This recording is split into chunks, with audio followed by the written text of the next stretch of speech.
So, as I believe you saw, the usual reading chair tonight is being occupied by Her Royal Highness Belissaria, our Basset Hound. And since she has been a giant nudge the entire day and has finally given us a rest from her nudginess, we're going to let her sleep in Daddy's chair. And we're going to bring you the third chapter of Alice in Wonderland from the home office here tonight. And I checked to make sure that there aren't any particular embarrassing bits and pieces laying around here. If anyone can spot any piles of particular uncleanliness, keep it to yourself. All right. Anyways, Chapter 3 of Lewis Carroll's Alice in Wonderland. A caucus race, and a long tail. They were indeed a queer-looking party that assembled on the bank, the birds with draggled feathers, the animals with their fur clinging close to them, and all dripping wet, cross, and uncomfortable. The first question, of course, was how to get dry again. They had a consultation about this, and after a few minutes it seemed quite natural to Alice to find herself talking familiarly with them, as if she had known them all her life. Indeed, she had quite a long argument with the Lorry, who at last turned sulky, and who would only say, "I am older than you, and must know better."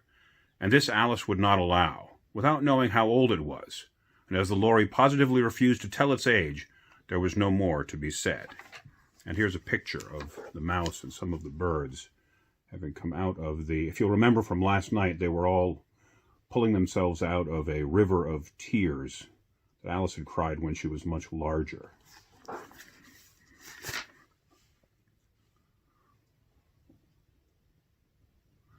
At last the mouse, who seemed to be a person of some authority among them, called out, "Sit down, all of you, and listen to me. I'll soon make you dry enough."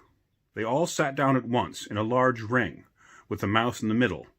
Alice kept her eyes anxiously fixed on it, for she felt sure she would catch a bad cold if she did not get dry very soon. "Ahem," said the mouse, with an important air. "Are you all ready? This is the driest thing I know. Silence all around, if you please. William the Conqueror, whose cause was favored by the Pope, was soon submitted to by the English, who wanted leaders and had been of late much accustomed to usurpation and conquest. Edward and Morcar, the Earls of Mercia and Northumbria." "Ugh," said the Lorry with a shiver. "I beg your pardon," said the mouse, frowning, but very politely. "Did you speak?" "Not I," said the Lorry hastily. "I thought you did," said the mouse. "I proceed. Edward and Morcar, the Earls of Mercia and Northumbria, declared for him, and even Stigand, the patriotic Archbishop of Canterbury, found it advisable—" "Found what?" said the duck. "Found it," said the mouse, who replied rather crossly, "Of course, you know what it means." "I know what it means well enough when I find a thing," said the duck. "It's generally a frog or a worm. The question is, what did the Archbishop find?" Gotta go back because... Oh, wait. Well, this is a picture from what happens later, so I don't know if we should wait and go back and look at the picture when we... I'm going to wait. We're going to go back to this picture when we find out what happens later, and I want to... No spoilers. So the duck was asking, what did the Archbishop find? The mouse did not notice this question, but hurriedly went on. "Found it advisable to go with Edgar Atheling, to meet William and offer him the crown. William's conduct at first was moderate.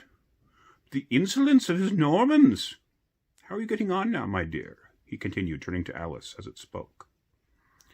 "As wet as ever," said Alice in a melancholy tone. "It doesn't seem to dry me at all." "In that case," said the dodo, rising solemnly to its feet, "I move that the meeting adjourn for the immediate adoption of more energetic remedies." "Speak English," said the eaglet. "I don't know the meaning of half these long words, and what's more, I don't believe you do either." And the eaglet bent down its head to hide a smile, and some of the other birds tittered audibly. "What I was going to say," said the dodo in an offended tone, "was that the best thing to get us dry would be a caucus race. What is a caucus race? Said Alice. Not that she much wanted to know, but the dodo had paused as if it thought that somebody ought to speak, and no one else seemed inclined to say anything. Why, said the dodo, the best way to explain it is to do it. And as you might like to try the thing yourself some winter day, I will tell you how the dodo managed it. First, it marked out a race course in a sort of circle. The exact shape doesn't matter, it said. And then all the party were placed along the course here and there. There was no 1, 2, 3 and away, but they began running when they liked and left off when they liked, so that it was not easy to know when the race was over. However, when they had been running for a half hour or so and were quite dry again, the dodo solemnly called out, "The race is over!" And they all crowded round, panting, and asked, "But who has won?"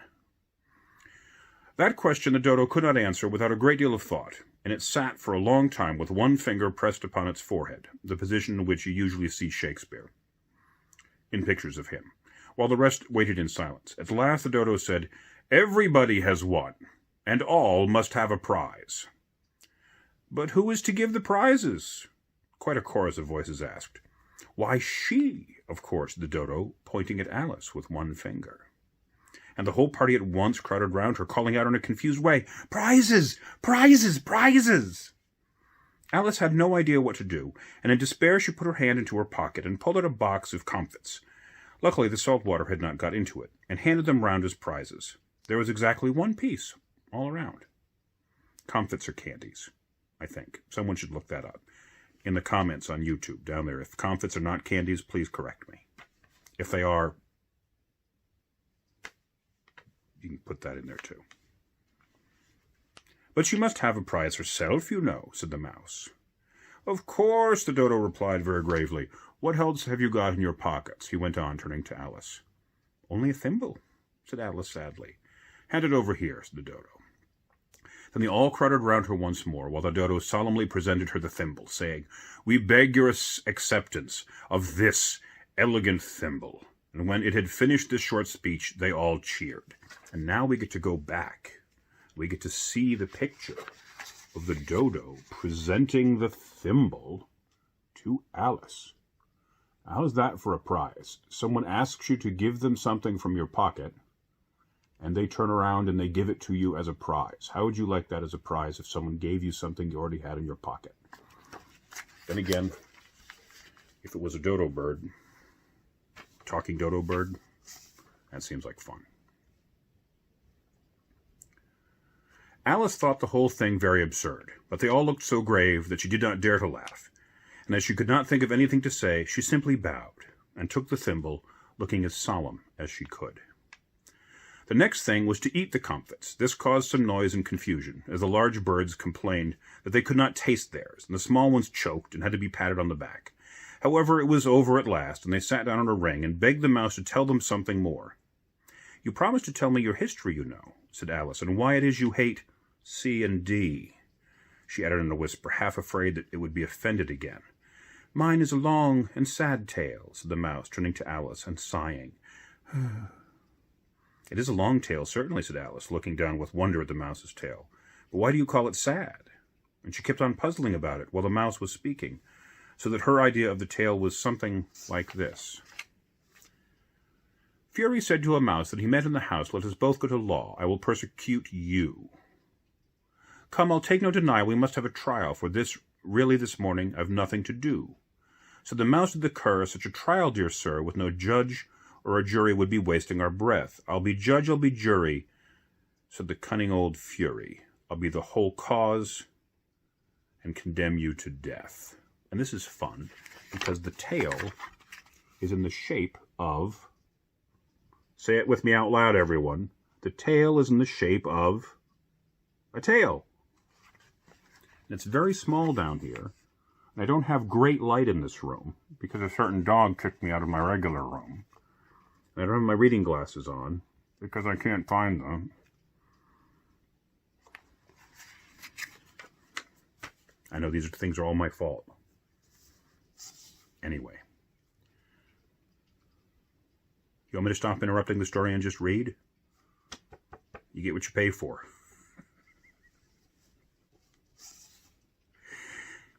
You are not attending, said the mouse to Alice. What are you thinking of? Oh, I beg your pardon, said Alice very humbly. You had got to the 5th bend, I think. I had not, cried the mouse sharply and very angrily. Not, said Alice, always ready to make herself useful and looking anxiously about her. Oh, let me help to undo it. I shall do nothing of the sort, said the mouse, getting up and walking away. You insult me by talking such nonsense. I didn't mean it, pleaded poor Alice, but you are so easily offended, you know. The mouse only growled in reply. Please come back and finish your story, Alice called after it. And the others all joined in the chorus. Yes, please do. But the mouse only shook its head impatiently and walked a little quicker.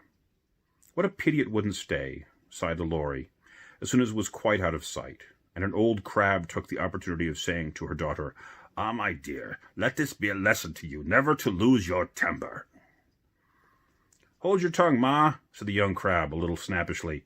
You're enough to try the patience of an oyster. I wish I had our Dinah here, I do, said Alice aloud, addressing nobody in particular. She'd soon fetch it back. And who is Dinah, if I might venture to ask the question, said the Lory. Alice replied eagerly, for she was always ready to talk about her pet. Dinah's our cat, and she's such a capital one for catching mice. You can't think. And oh, I wish you could see her after the birds. Why, she'll eat a little bird as soon as look at it. The speech caused a remarkable sensation among the party. Some of the birds hurried off at once. One old magpie began wrapping itself very carefully, remarking, I really must be getting home. The night air doesn't suit my throat. And a canary called out in a trembling voice to its children, Come away, my dears. It's high time you were all in bed. On various pretexts, all moved off. And Alice was soon left alone. I wish I hadn't mentioned Dinah, she said to herself in a melancholy tone. No one seems to like her down here. I'm sure she's the best cat in the world. Oh, my dear Dinah, I wonder if I shall ever see you any more. And here poor Alice began to cry again, for she felt very lonely and low-spirited. In a little while, however, she again heard a little pattering of footsteps in the distance, and she looked up eagerly, half hoping that the mouse had changed its mind, and was coming back to finish its story.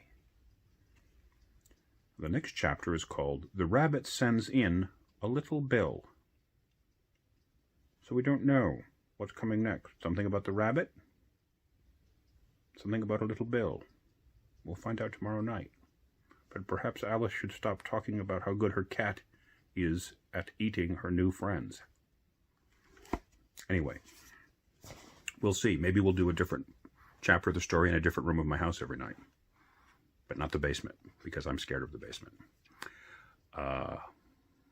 Because I've put many things down there that should probably be thrown out or recycled or cleansed with fire. Anyways, so that's it for tonight. We'll do chapter 4 tomorrow night. In the words of St. Lawrence of Welk, good night, sleep tight, and pleasant dreams to you. I love you all.